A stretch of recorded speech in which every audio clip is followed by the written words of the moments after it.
Hello दोस्तों, आप लोग को MG24 क्लासेस में स्वागत है। जैसा कि थंबनेल में दिख रहा है, most important 1000 GK GS question, जिसमें से जीके का यानी सामान्य अध्ययन का 30 प्रश्न है और सामान्य विज्ञान का 20 प्रश्न है। ये कुल 50 प्रश्नों का प्रैक्टिस सेट चल रहा है और ये आज 9वां प्रैक्टिस सेट है। तो चलिए लेट ना करते हुए क्वेश्चन को स्टार्ट करते हैं और क्वेश्चन के साथ साथ जितना भी डिटेल्स होगा कोशिश करेंगे बताने के लिए। तो चलिए क्वेश्चन को देखते हैं। 41 नंबर क्वेश्चन कहा जा रहा है कि मगध के किस प्रारंभिक शासक ने राज्यरोपण के लिए अपने पिता की हत्या की एवं स्वयं इसी कारणवश अपने पुत्र द्वारा मारा गया। तो मगध का वो कौन सा शासक था? तो अजात शत्रु, जो अपने पिता की हत्या की थी और अपने पुत्र के द्वारा खुद उनकी मृत्यु हो गई थी। ठीक है, तो अजात शत्रु अपने पिता की मृत्यु किए थे। तो कौन थे उनके पिता? तो उनका पिता का नाम था बिंबिसार, जो कि हर्यक वंश का शासक थे। कौन से? हर्यक वंश का। अच्छा, अजात शत्रु का पुत्र कौन थे? तो उदयन थे, जो अजात शत्रु को मतलब हत्या किए थे। और उदयन का पुत्र हो गया नागदशक। फिर से इस क्वेश्चन को देखिएगा। 41 नंबर, मगध के किस प्रारंभिक शासक ने राज्यरोपण के लिए अपने पिता की हत्या की एवं स्वयं इसी कारणवश अपने पुत्र द्वारा मारा गया? तो मगध के शासक अजातशत्रु थे। ठीक है, तो आंसर क्या हो गया? बी। अब इसके बाद समझिए कि ये अपने पिता की मृत्यु की थी। इनके पिता का नाम क्या था? तो बिंबिसार था, जो हर्यक वंश के शासक थे। अच्छा, अब अजात शत्रु को भी मृत्यु हुआ, क्योंकि लिखा कि वो कारणवश अपने पुत्र से मारे गए थे। तो उनका पुत्र कौन था? उदयन, जो कि उदयन की मृत्यु किए थे। और उदयन का पुत्र कौन था? नागदशक। यानी अजातशत्रु का पिता बिंबिसार और अजातशत्रु का बेटा उदयन। उदयन का पिता क्या हो जाएगा? अजातशत्रु। और उदयन का पुत्र क्या हो गया? नागदशक।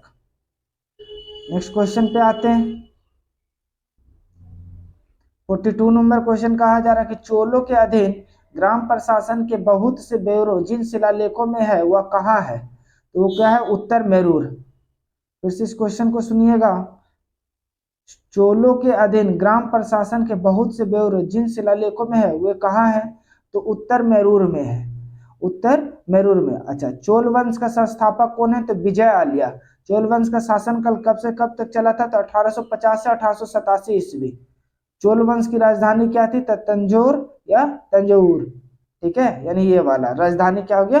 तंजौर बोलिए या तो तंजौर। नेक्स्ट क्वेश्चन को आते हैं। देखिए, हम कोशिश रहेगा कि कुछ डिटेल्स भी बताए आप लोग को। वीडियो में अंत तक बने रहिएगा और ध्यान से आप सुनिएगा, आपको याद हो जाएगा, क्योंकि हम प्रत्येक क्वेश्चन को दो दो बार रिपीट करेंगे। तो 43 नंबर क्वेश्चन कहा जा रहा है निम्नलिखित में से कौन सा सुमेलित है, रचना है और लेखक है? तो तूतीनामा। तूतीनामा का लेखक तो जिया नकशवी है। तूतीनामा का लेखक क्या है? जिया नकशवी, अमीर खुसरो नहीं, जिया नकशवी। तूतीनामा का लेखक जिया नकशवी। तबाकत ए नासरी का, तो तबाकत ए नासरी का जियोद्दीन बर्नी नहीं है, तो क्या है? मिनहाज ए सिराज। तबाकत ए नासरी का कौन है लेखक? तो मिनहाज ए सिराज। और फतुआ, फतुआ अस-सलातिन, इसका कौन है? इस्लामी। यानी ये सुमेलित है, बाकी ये सब दोनों सुमेलित नहीं है। फतुआ अस-सलातिन का कौन हो गया? इस्लामी। यानी ऑप्शन सी केवल 3 सही है। 44 नंबर क्वेश्चन, 19वीं सदी में भारत में आधुनिक शिक्षा के प्रसार में किनका महत्वपूर्ण योगदान रहा? तो 19वीं सदी में भारत में आधुनिक शिक्षा के प्रसारों में किनका महत्वपूर्ण योगदान रहा? तो ब्रिटिश सरकार का, ईसाई धर्म प्रचारक का और प्रबुद्ध भारतीय का। यानी ऑप्शन डी हो जाएगा। 1 2 3 तीनों सही है। फिर से इस क्वेश्चन को सुनिएगा। 19 सदी में भारत में आधुनिक शिक्षा के प्रसार में किनका महत्वपूर्ण योगदान रहा? तो ब्रिटिश सरकार, ईसाई धर्म प्रचारक और प्रबुद्ध भारतीय का। यानी ऑप्शन डी क्या हो गया? 1 2 3 तीनों सही है। 45 नंबर क्वेश्चन कहा जा रहा है निम्नलिखित में से कौन भारत में उपनिवेशवाद के आर्थिक आलोचक थे? तो कौन थे? तो रोमेश चंद्र दत्त, पृथ्वी चंद्र राय, दादा भाई नौरोजी। तो ऑप्शन क्या हो जाएगा आपके पास? ऑप्शन डी, यानी तीनों सुमेलित है, सही है। तो नीचे दिए कोड का प्रयोग करके सही उत्तर चुने, तो तीनों सही है। फिर से इस क्वेश्चन को सुनिएगा। 45 नंबर, निम्नलिखित में से कौन भारत में उपनिवेशवाद के आर्थिक आलोचक थे? तो रोमेश चंद्र दत्त, पृथ्वी चंद्र रॉय, दादा भाई नौरोजी। तो ऑप्शन क्या हो जाएगा? डी, 1 2 3 तीनों सही है। अच्छा, अब इसमें सिर्फ दादा भाई नौरोजी के बारे में जान लीजिए कि दादा भाई नौरोजी को भारत के ग्रैंड ओल्ड मैन के नाम से जाना जाता है। दादा भाई नौरोजी को क्या जाना जाता है? तो भारत के ग्रैंड ओल्ड मैन के नाम से जाना जाता है। चलिए नेक्स्ट क्वेश्चन को देखते हैं। 46 नंबर क्वेश्चन क्या कहा जा रहा है? बोला जा रहा है कि भारतीय राष्ट्रीय कांग्रेस द्वारा किस अधिवेशन में सर्वप्रथम स्वशासन या स्वराज की मांग को ब्रिटिश सरकार के सामने रखा गया था? तो किसके रखा है? तो कलकत्ता अधिवेशन 1906 ईस्वी। इस चीज को सुनिएगा, क्वेश्चन फिर से इस चीज को सुनिएगा। 46 नंबर, भारतीय राष्ट्रीय कांग्रेस द्वारा किस अधिवेशन में सर्वप्रथम स्वशासन या स्वराज की मांग को ब्रिटिश सरकार के सामने रखा गया? तो कलकत्ता अधिवेशन 1906 ईस्वी। 47 नंबर क्वेश्चन सुनिएगा कि लोकतंत्र के मूल्यांकन के अनुसार निम्नलिखित में से कौन सा विकल्प सही नहीं है? पहले ऑप्शन को पढ़ते हैं। स्वतंत्रता एवं निष्पक्ष चुनाव, दूसरा व्यक्ति की गरिमा, तीसरा बहुसंख्याओं का शासन और विधि के समक्ष समानता। इसमें क्या हो गया? बहुसंख्याओं का शासन, ये आपके पास गलत है, तो ऑप्शन सी सही हो जाएगा। फिर से इस क्वेश्चन को सुनिएगा, लोकतंत्र के मूल्यांकन के अनुसार निम्नलिखित में से कौन सा विकल्प सही नहीं है? तो बहुसंख्याओं का शासन विकल्प सही नहीं है, क्योंकि लोकतंत्रात्मक के अनुसार क्या होगा? स्वतंत्र एवं निष्पक्ष चुनाव होना चाहिए, व्यक्ति की गरिमा होनी चाहिए, विधि के समक्ष समानता होनी चाहिए। 48 नंबर क्वेश्चन कहा जा रहा है संविधान की प्रामाणिकता संसद से ज्यादा है क्योंकि?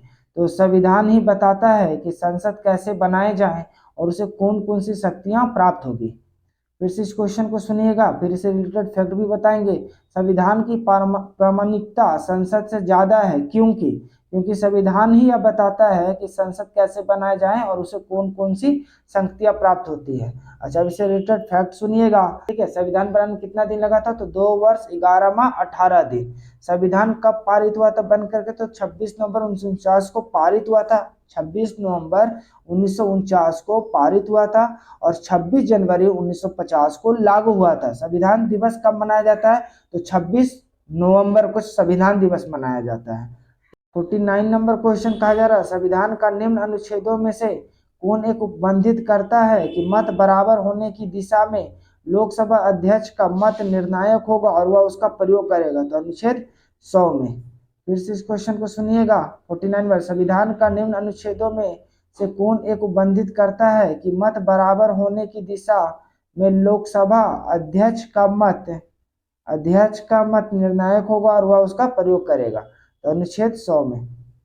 50 नंबर क्वेश्चन कहा जा रहा है व्यक्तिगत स्वतंत्रता के लिए उच्च न्यायालय निम्नलिखित में से किस रीट को जारी करता है? तो व्यक्तिगत स्वतंत्रता के लिए उच्च न्यायालय निम्नलिखित में से किस रीट को जारी कर सकता है? तो बंदी प्रतिरक्षाकरण, ठीक है, बंदी प्रतिरक्षाकरण। ये उच्च न्यायालय जो है अनुच्छेद 226 के तहत जारी करता है और यही सर्वोच्च न्यायालय अनुच्छेद 32 के तहत जारी करता है। रीट कितने प्रकार का होता है? तो रीट 5 प्रकार का होता है। अब कौन कौन सा होता है सुन लीजिएगा, बंदी प्रतिरक्षाकरण, परमादेश, प्रतिषेध, उत्प्रेषण और अधिकार परीक्षा। फिर से सुनिएगा, रीट कितने प्रकार का होता है? 5 प्रकार का होता है, बंदी प्रतिरक्षाकरण, परमादेश, प्रतिषेध, उत्प्रेषण, अधिकार परीक्षा, ठीक है। अच्छा, उच्च न्यायालय किस अनुच्छेद के तहत रीट को जारी करते हैं? तो अनुच्छेद 226 के तहत, और सर्वोच्च न्यायालय अनुच्छेद 32 के तहत जारी करते हैं। 51 नंबर क्वेश्चन कहा जा रहा है संसद में शून्यकाल का समय क्या है? तो प्रश्नकाल के ठीक बाद शून्यकाल होता है। तो प्रश्नकाल कितने बजे से होता है? तो 11 बजे से 12 बजे तक प्रश्नकाल होता है। और शून्यकाल कब होता है? तो दोपहर 12 बजे से 1 बजे का, यानी ऑप्शन डी सही है, क्योंकि यहाँ शून्यकाल के बारे में पूछा है। तो शून्यकाल क्या होगा? 12 बजे से 1 बजे तक, यानी प्रश्नकाल के ठीक बाद। 52 नंबर क्वेश्चन, भारत के निम्नलिखित तटों में कौन कृष्णा डेल्टा एवं कैप कमरिन के मध्य स्थित है? तो कौन सा स्थित है? तो ये कोरोमंडल तट, यानी ऑप्शन ए सही है। फिर से इस क्वेश्चन को सुनिएगा, 52 नंबर, भारत के निम्नलिखित तटों में से कौन कृष्णा डेल्टा एवं कैप कमरिन के मध्य स्थित है? तो कोरोमंडल तट। 53 नंबर क्वेश्चन कहा जा रहा है निम्नलिखित में से कौन भारत में ज्वालामुखी द्वीप है? तो भारत में ज्वालामुखी द्वीप कौन सा? तो बैरन द्वीप भारत में ज्वालामुखी द्वीप है। फिर से इस क्वेश्चन को सुनिए, 53 नंबर, निम्नलिखित में से कौन भारत में ज्वालामुखी द्वीप है? तो बैरन द्वीप, यानी ऑप्शन डी सही होगा। 54 नंबर क्वेश्चन कहा जा रहा है निम्नलिखित प्रजातियों वर्गों में से किससे उत्तरी अमेरिका के मूल निवासी संबंधित है? तो उत्तरी अमेरिका का मूल निवासी कौन सा संबंधित है? तो मंगलोइड से संबंधित है। 55 नंबर क्वेश्चन कहा जा रहा है जैव विविधता का सबसे महत्वपूर्ण पहलू कौन सा है? तो पारिस्थितिकी तंत्र का निर्वहन। 55 नंबर क्वेश्चन जैव विविधता का सबसे महत्वपूर्ण पहलू कौन सा है? तो पारिस्थितिकी तंत्र का निर्वहन, ऑप्शन डी सही है। 56 नंबर क्वेश्चन निम्नलिखित में से कहाँ सदाबहार वन पाए जाते हैं? तो कहाँ सदाबहार वन पाए जाते हैं? तो पश्चिमी घाट में। फिर से इस क्वेश्चन को सुनिएगा। 56 निम्नलिखित में से कहाँ सदाबहार वन पाए जाते हैं? तो पश्चिमी घाट में। 57 नंबर असंगठित श्रमिक सामाजिक सुरक्षा अधिनियम पारित हुआ था 2008 में। 57 असंगठित श्रमिक सामाजिक सुरक्षा अधिनियम पारित हुआ था तो 2008 में। 58 नंबर क्वेश्चन कहा जा रहा निम्नलिखित में से कौन सा भारतीय अर्थव्यवस्था का प्राथमिक क्षेत्र है? तो कौन सा प्राथमिक क्षेत्र है? तो कृषि। प्राथमिक क्षेत्र में कौन सा आता है? कृषि। द्वितीय क्षेत्र में विनिर्माण और तृतीय क्षेत्र में सेवाएं। प्राथमिक क्षेत्र में क्या आएगा? तो कृषि, द्वितीय क्षेत्र में विनिर्माण यानी उद्योग और तृतीय क्षेत्र में सेवाएं। 59 नंबर क्वेश्चन कहा जा रहा है कि राष्ट्रीय मतदाता दिवस मनाया जाता है। तो राष्ट्रीय मतदाता दिवस कब मनाया जाता है? 25 जनवरी को। राष्ट्रीय मतदाता दिवस कब मनाया जाता है? 25 जनवरी को। अब ऑप्शन में 15 जनवरी, तो 15 जनवरी को सेना दिवस मनाया जाता है। थल सेना दिवस कहिए, सेना दिवस। 60 नंबर क्वेश्चन कहा जा रहा है international crop research institute for semi arid tropics कहाँ स्थित है? तो हैदराबाद में, यानी ऑप्शन डी सही है। तो इस क्वेश्चन को सुनिएगा। 60 number international crop research institute for semi arid tropics कहाँ स्थित है? तो हैदराबाद में स्थित है।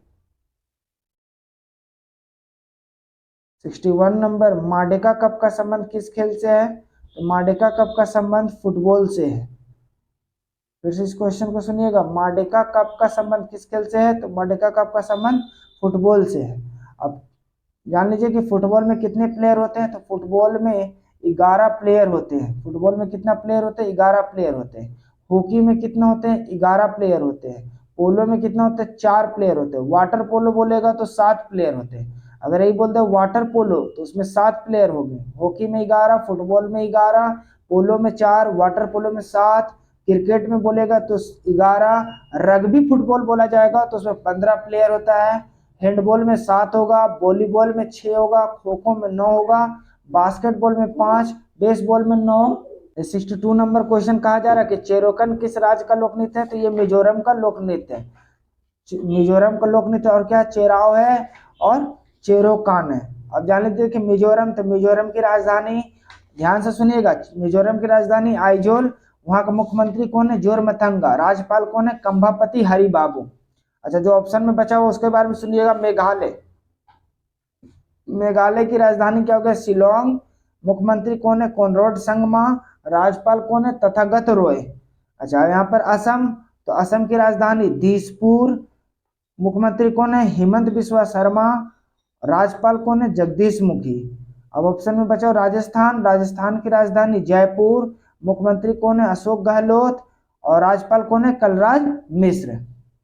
चलिए नेक्स्ट क्वेश्चन को देखते हैं। 63 नंबर वीरभूमि का संबंध किससे है? तो वीरभूमि का संबंध राजीव गांधी से। वीरभूमि का संबंध किससे है? तो राजीव गांधी से है। अब इसमें जो ऑप्शन है उसके बारे में भी जान लेते हैं। चौधरी चरण सिंह, तो चौधरी चरण सिंह किसान घाट, चौधरी चरण सिंह का कहाँ है? तो किसान घाट का।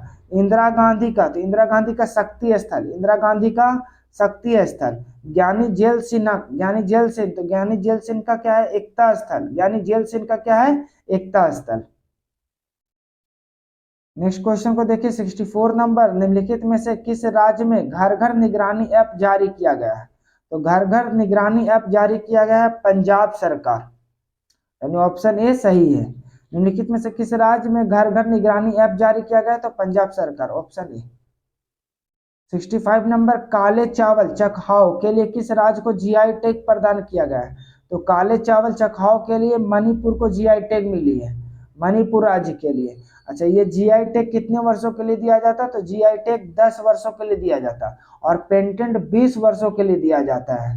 जीआई टैग का फुल फॉर्म तो जियोग्राफिकल इंडिकेशन, जिसको भौगोलिक चिन्ह भी कहते हैं। सबसे पहले जीआई टैग कहाँ मिला था? तो पश्चिम बंगाल में दार्जिलिंग चाय को मिला था। अच्छा, अब कुछ इंपोर्टेंट जीआई टैग जान लीजिए। सोजत मेहंदी, तो सोजत मेहंदी कहाँ मिला है? तो राजस्थान में मिला है। कम्बम अंगूर तमिलनाडु मिला है।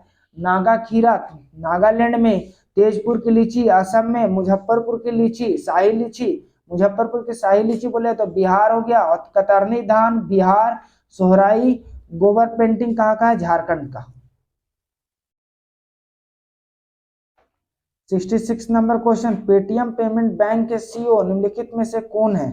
तो पेटीएम पेमेंट बैंक के सीईओ निम्नलिखित में कौन सा? तो विजय शेखर शर्मा। विजय शेखर शर्मा क्या है? पेटीएम पेमेंट बैंक के सीईओ है। 67 नंबर क्वेश्चन, 33वां ग्रीष्मकालीन ओलंपिक खेल 2024 में कहाँ आयोजित किया जाएगा? तो कहाँ आयोजित किया जाएगा? तो ये किया जाएगा आपको पेरिस फ्रांस में। 33वां ग्रीष्मकालीन ओलंपिक खेल 2024 कहाँ आयोजित किया जाएगा? तो पेरिस फ्रांस में। अच्छा, और फिर 2000 इसके बाद फिर ये 4 साल बाद होता है, प्रत्येक 4 वर्ष के बाद। तो 34वां ग्रीष्मकालीन ओलंपिक खेल 2028 में होगा। कहाँ? तो लॉस एंजिला अमेरिका में। लॉस एंजिल अमेरिका में 2028 में होगा 34वां। कहाँ? तो लॉस एंजिल अमेरिका में। फिर 2032 में होगा आपको 35वां ब्रिस्बेन ऑस्ट्रेलिया में। 2032 में होगा ब्रिस्बेन ऑस्ट्रेलिया में। और 2036 में होगा ग्रीष्मकालीन ओलंपिक भारत गुजरात में। 2036 कहाँ होगा? तो भारत गुजरात में।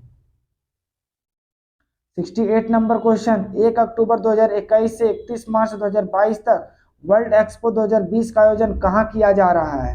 तो कहाँ किया जा रहा है? तो ये दुबई में किया जा रहा है। फिर से इस क्वेश्चन को सुनिएगा। 68, 1 अक्टूबर 2021 से 31 मार्च 2022 तक वर्ल्ड एक्सपो 2020 का आयोजन कहाँ किया जा रहा है? तो दुबई में किया जा रहा है। 69 नंबर क्वेश्चन, अंतर्राष्ट्रीय खगोलीय संघ में शामिल होने वाले पहले भारतीय कौन बने हैं? तो ये कौन बने हैं? तो दोरगे आंगचुक।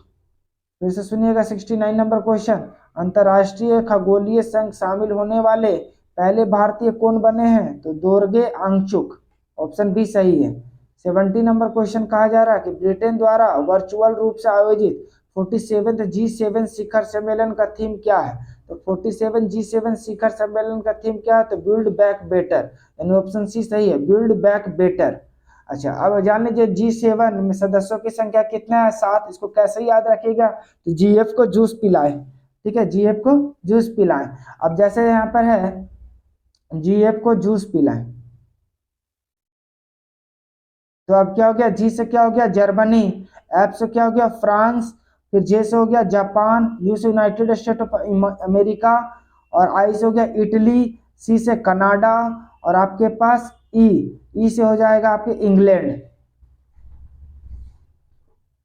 समान अध्ययन का 30 प्रश्न समाप्त हो गया। अभी सामान्य विज्ञान का 20 प्रश्न है। चलिए इसको देखते हैं। 71 नंबर, निम्न से किसमें अवतल दर्पण का प्रयोग नहीं होता है? तो अवतल दर्पण का प्रयोग नहीं होता है, तो देखिए ऑप्शन पहले पढ़ते हैं। सर्च लाइट है, सर्च लाइट होना चाहिए, सर्च लाइट, सौर भट्टी, गाड़ी की हेडलाइट। तो यहाँ पर किसमें होगा? इस सभी में आपके पास अवतल दर्पण का प्रयोग होता है, पर पक्षदर्शी दर्पण में उत्तल दर्पण का प्रयोग होता है, यानी ऑप्शन सी सही है। 72 नंबर क्वेश्चन, सूर्योदय एवं सूर्यास्त के समय सूर्य दीर्घवृत्ताकार दिखने का क्या कारण है? तो सूर्य जो है दीर्घवृत्ताकार क्यों दिखता है? अपवर्तन के कारण दिखता है। सूर्योदय एवं सूर्यास्त के समय सूर्य दीर्घवृत्ताकार दिखने का क्या कारण है? तो अपवर्तन के कारण। 73 नंबर क्वेश्चन, इनमें से कौन रासायनिक ऊर्जा को विद्युत ऊर्जा में बदलता है? तो रासायनिक ऊर्जा को विद्युत ऊर्जा में कौन बदलेगा? तो बैटरी। बैटरी जो है रासायनिक ऊर्जा को विद्युत ऊर्जा में बदलता है। अच्छा, अब जैसे ऑप्शन में मोटर, तो मोटर क्या है? मोटर जो है विद्युत ऊर्जा को यांत्रिक ऊर्जा में बदलता है। डायनेमो यांत्रिक ऊर्जा को विद्युत ऊर्जा में बदलता है। ठीक है, जनरेटर भी यांत्रिक ऊर्जा को विद्युत ऊर्जा में बदलता है। 74 नंबर क्वेश्चन कहा जा रहा है, सड़कों गलियों के प्रकाशमय करने के लिए लगाए गए लैंपों को जोड़ा जाता है। तो किसको जोड़ा जाता है आपके पास? तो समानांतर में जोड़ा जाता है। 74 नंबर क्वेश्चन कहा जा रहा है कि सड़कों गलियों को प्रकाशमय करने के लिए लगाए गए लैंपों को जोड़ा जाता है, तो समानांतर क्रम में जोड़ा जाता है। 75 नंबर क्वेश्चन है, विद्युत ऊर्जा की वाणिज्यिक इकाई क्या है? तो विद्युत ऊर्जा की वाणिज्यिक इकाई क्या है? तो किलोवाट घंटा। ऑप्शन सी सही होगा। फिर से इस क्वेश्चन को सुनिएगा। 75 नंबर, विद्युत ऊर्जा की वाणिज्यिक इकाई क्या है? तो किलोवाट घंटा। 76 नंबर क्वेश्चन कहा जा रहा कि अणु शब्द किसने प्रतिपादित किया था? तो अनु शब्द किसने प्रतिपादित किया था? तो डेमोक्रेटिस ने किया था। फिर सुनिएगा, अनु शब्द किसने प्रतिपादित किया था? तो डेमोक्रेटिस ने, ऑप्शन बी सही। 77 नंबर, रेडियम किस खनिज से प्राप्त किया जाता है? तो रेडियम जो है पिच ब्लेड से प्राप्त किया जाता है। रेडियम किस खनिज से प्राप्त किया जाता है? तो पिच ब्लेड से, ऑप्शन डी सही होगा। 78 नंबर क्वेश्चन कहा जा रहा, मेंडलीफ की आवर्त सारणी में तत्वों को, गुणों को उनको आवधिक स्वभाव माना जाता है। तो किसके कारण माना जाता है ये? तो परमाणु के आकार के अनुसार। 78 नंबर, मेंडलीफ की आवर्त सारणी में तत्वों के, गुणों को उनको का आवधिक स्वभाव माना जाता है। तो परमाणु के आकार, यानी ऑप्शन सी सही है। 79 नंबर क्वेश्चन कहा जा रहा कि निम्नलिखित में से कौन सा एक क्षारीय यानी अल्कलाइन नहीं है? तो कौन सा क्षारीय अल्कलाइन नहीं है? तो सल्फर, सल्फर क्षारीय अल्कलाइन नहीं है। 80 नंबर क्वेश्चन है, हथेली पर रखने पर निम्न से कौन सा पिघल जाएगा? तो हथेली पर रखने पर कौन सा पिघल जाएगा? तो गैलियम और सीजियम। हथेली पर रखने पर निम्न से कौन सा पिघल जाएगा? तो गैलियम और सीजियम को रखिएगा तो पिघल जाता है। 81 नंबर क्वेश्चन है, मनुष्य के वैज्ञानिक नाम होमोसेपियंस का अर्थ क्या है? तो होमोसेपियंस का क्या अर्थ है? तो वाइज होमिनिड्स, वाइज होमिनिड्स। मनुष्य के वैज्ञानिक नाम होमोसेपियंस का अर्थ क्या है? तो ऑप्शन डी सही हो जाएगा, वाइज होमिनिड। 82 नंबर, हाइड्रा प्रजनन करता है। तो हाइड्रा किस प्रजनन करता है? तो मुकुलन द्वारा, यानी ऑप्शन सी सही है। फिर से इस क्वेश्चन को सुनिएगा, 82 हाइड्रा प्रजनन करता है तो मुकुलन द्वारा, यानी ऑप्शन सी सही है। 83 नंबर क्वेश्चन कहा जा रहा कि सामान्यतः निम्नलिखित में से कौन से कैंसर का कारण नहीं है? तो कौन सा कैंसर का कारण नहीं है? तो ट्रांसमिशन, ट्रांसमिशन जो कैंसर का कारण नहीं है। बाकी पर्यावरणीय कारक, अनुवांशिक उत्परिवर्तन, अनुवांशिक संशोधन सभी कैंसर का कारण है, पर ट्रांसमिशन कैंसर के कारण नहीं है। 84 नंबर क्वेश्चन कहा जा रहा कि डैश मांसल नलिकाएं होती है जो मूत्र की गुर्दे में मूत्राशय की तरफ आगे ढकेलती है। तो वो कौन सा है? तो ऑप्शन मूत्रवाहिनी, ऑप्शन बी सही है। फिर से इस क्वेश्चन को सुनिएगा, 84 नंबर, डैश मांसल नलिकाएं होती है जो मूत्र को गुर्दे से मूत्राशय की तरफ आगे ढकेलती है। तो मूत्रवाहिनी, ऑप्शन बी सही।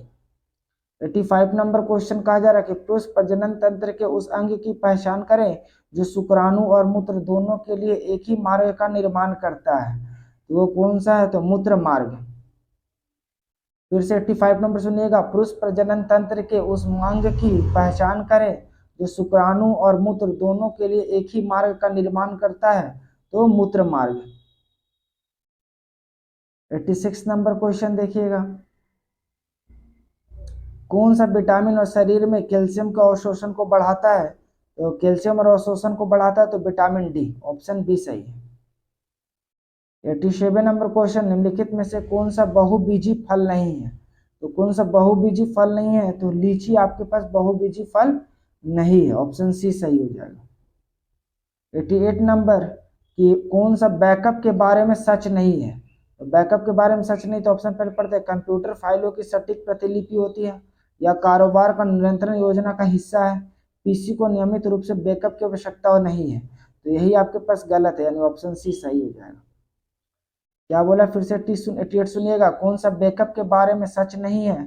तो ऑप्शन सी सही है, पीसी को नियमित रूप से बैकअप की आवश्यकता नहीं होती। यही आपके पास क्या बोला? सच नहीं। 89 नंबर क्वेश्चन, एमएस एक्सेल में फॉर्मूला एक प्रतीक से शुरू होता है। फॉर्मूला एक प्रतीक किससे होता है? तो इक्वल से, यानी ऑप्शन बी सही। फिर से इस क्वेश्चन को सुनिएगा, एमएस एक्सेल में फॉर्मूला एक प्रतीक से शुरू होता है, इक्वल से, ऑप्शन बी सही। और 90 नंबर, जेनेटिक इंजीनियरिंग निम्न में से किसका प्रयोग होता है? तो ये किसका प्रयोग होता है? तो प्लाजिडियम का। 90 नंबर क्वेश्चन है, जेनेटिक इंजीनियरिंग में निम्न में से किसका प्रयोग होता है? तो प्लाजिडियम का।